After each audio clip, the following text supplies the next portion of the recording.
I'm Tracy Baxter with today's Record Newswatch. Preparations were being made this afternoon to tear down an empty downtown Monticello building in danger of collapse.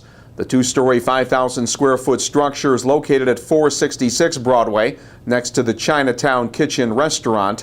Village officials were alerted to trouble when the sidewalk in front of the building collapsed, exposing a water-damaged foundation, sunken interior floor, and fallen plaster. Engineers ruled the building unsafe, saying it could collapse and damage other adjacent buildings. A developer had plans to renovate the building and transform it into a jazz club. Now look for updated information here at Record Online and in tomorrow's Times-Herald Record.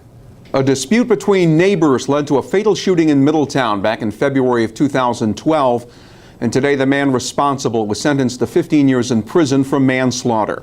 69-year-old Richard Brown had previously pled guilty to shooting and killing 54-year-old Arthur Twyman outside their homes on Wickham Avenue. Brown had initially said he shot Twyman because he was trying to stop Twyman's dog from attacking him, but he later admitted he had intended to harm Twyman. Prosecutors said Twyman's history as a convicted rapist and registered sex offender were not factors in the homicide. A search of the Hudson River involving divers and boats resumed today for a person who may have jumped off the Newburgh-Beacon bridge late last night.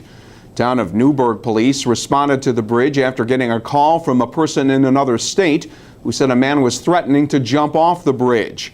Officers discovered a vehicle parked on the span with the engine running. The identity of the person has not been released. With a bit more than a month to go before Election Day, Sullivan County's casino gambling supporters say they want Governor Andrew Cuomo to add his voice to a campaign that could help get the statewide casino gaming referendum approved by the voters. About 75 people came to the Sullivan Hotel in Rock Hill last night for an event to rally local support for the referendum that, if passed, could bring 2 Las Vegas-style casinos to the Catskill region. Among those on hand, Sullivan County Legislative Chairman Scott Samuelson.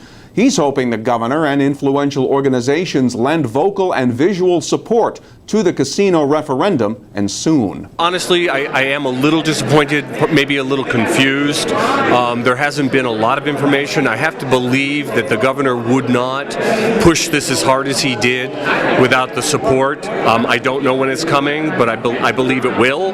So I think we have to wait. I think that what we're doing here is it's all geared and planned to support whatever his message is. And our message now, because I don't think that enough people really even know it's going to be happening, is know that it's going to happen, that there is a proposition, flip your ballot and vote. Those attending the rally also say more needs to be done to make voters aware that they will have to flip their electronic ballot over in order to cast a vote for Casino Prop 1 on Election Day.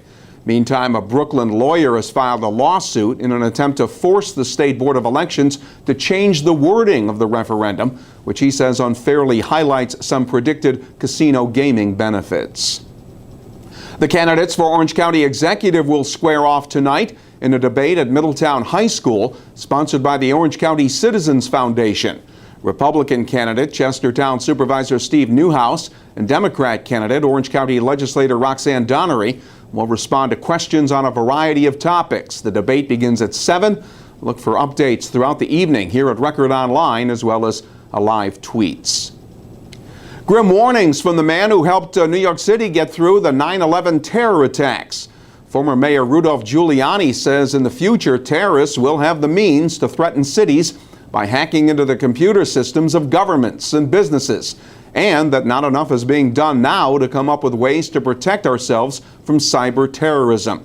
Giuliani's words of warning came during a speech in New Windsor last night, sponsored by the Hudson Valley Economic Development Corporation. Giuliani says the private sector, rather than government, is more suited to come up with solutions. And he pointed to statistics that show identity theft has been the fastest growing crime each year for the past 10 years. An admitted member of the Crips street gang has been sentenced to 13 years in prison in connection with a shooting in Monticello.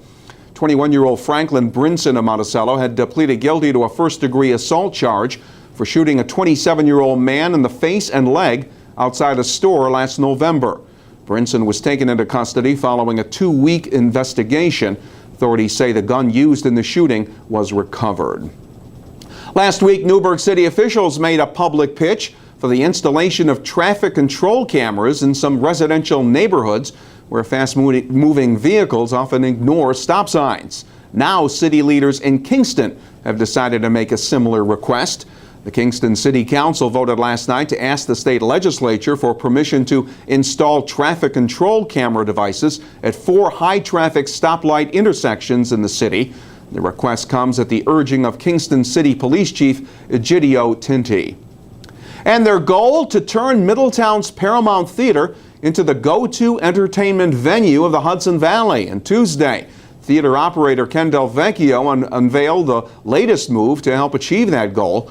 The Paramount is adding monthly stand-up comedy shows through next June, along with free movie weeks around the holidays through the end of this year. Comedian Larry Miller will kick things off with a show Saturday, October 26th. The Paramount, which will once again host the Hoboken International Film Festival next year, started showing first-run movies earlier this year. We can expect one more day of unseasonably warm October weather. Thursday will be mostly sunny with temperatures getting up around 80 degrees. Friday's forecast features a mix of sun and clouds with the highs in the low to middle 70s, and there is the slight chance of a passing shower during the day on Friday. We'll get an edge on the day with the information you will find in the Times-Herald Record. And breaking news is just a click away right here at Record Online. For Record Newswatch, I'm Tracy Baxter.